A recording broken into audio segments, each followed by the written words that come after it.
wrote a column yesterday about President Trump, not necessarily his physical appearance, but what he should be doing to appear to be on the side now of social and racial justice. Yeah, because his approval ratings are crashing after a terrible few months for him, particularly the last 2 weeks. His inability to show any empathy for what's going on after the George Floyd murder. His tweeting that when the looting starts, the shooting starts. Well, everything about it, everything about his reaction has been inflammatory rather than conciliatory and bringing people together. And then, of course, the tear gassing of the protesters outside the White House, who were actually gathering peacefully and lawfully, so that he could then have his little big tough guy walk by when in fact hold up the Bible. And he did that because he'd been rushed into the secret bunker by Secret Service of the White House to hide from protesters. Only went there 2.5 times, remember? Embarrassing. But my point to him was, you're now seeing police officers take the knee. You're seeing National Guard officers in America take the knee. Very powerful. You're seeing Joe Biden took the knee last week. You now saw Nancy Pelosi, head of the Democrats in the House, take the knee. You're seeing all sorts of people now around America take the knee in terms, as Chuck Schumer there, Senator, all taking the knee to show respect and to show empathy and to show they get it. Just so they get it. They get things cannot be allowed to continue unchanged after George Floyd. And I just made the point, Donald Trump's apparently planning to give a major address about race and unity. A, it's too late. This should have been what he did a week ago. B, so his words will sound hollow. B, he's not very good when he reads an autocue. We've seen that. Trump becomes quite robotic when he does these things. Yeah, well, he's better reading an autocue than he is when he's ad-libbing. Well, in a way, I prefer him to be authentic than when he's reading some sort of manufactured thing. And I said, imagine the power if Donald Trump said, right, national address, live to the nation, and all he did was the camera beamed on him at his desk at the Oval Office, and he got up and he came around the front of the desk and he just said, I just want to show you what I mean by my concern for race and unity, and that I get it, and that we're going to make change. And he got down on one knee and just bowed his head and showed respect to African-American people in America. Imagine that moment. Now, he's not going to do it. Well, because he would see it as being subservient. He would see it as weak. All those things. But actually, I think it would be the opposite. Don't you think the world would see it as simply a virtue signal? Possibly.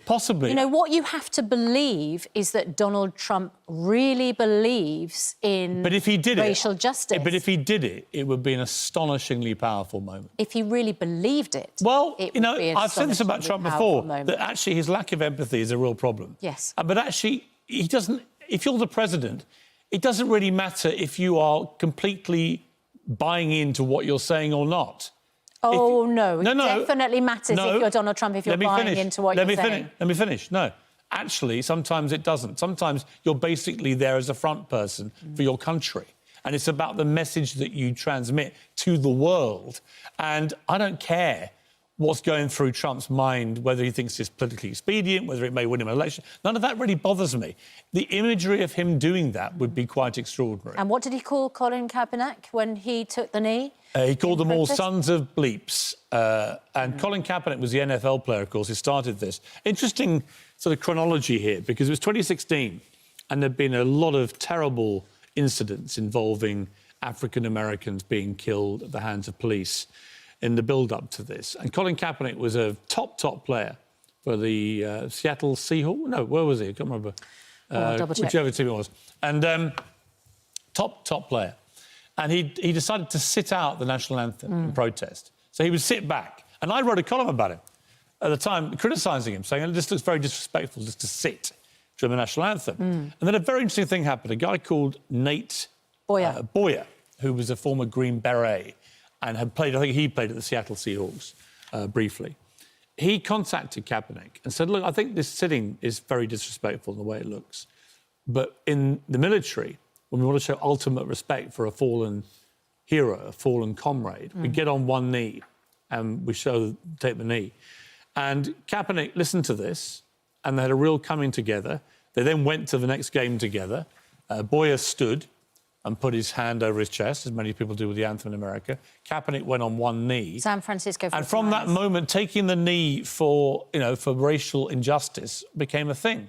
And it's now a thing that's, in 4 years, become one of the most powerful symbols, hasn't it, of this cause. He was criticised, and those of his allies who also took a knee before games were criticised because it was seen as disrespectful to the American flag. Yeah. They were criticised for not being patriots and for being disrespectful to veterans, which is why it's so powerful that Well, Nick that's why Boyer had come the veteran doing that. And the veteran himself said he got a lot of abuse from people in the military, but he explained to them, he talked to them, and it was a very interesting sort of moment, really. And now you've got the whole world taking a knee because of one guy, Colin Kaepernick, who's been proven completely right.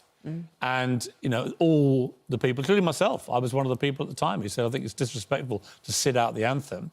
But now I think that taking a knee has become such a powerful emblem, really, of drawing attention to what is really going on here. And he never played for an NFL team again, did he? No, he hasn't worked since. No. He hasn't worked. And he's been vilified, there's death threats he's had. I mean, that's courage. That is courage. Yeah.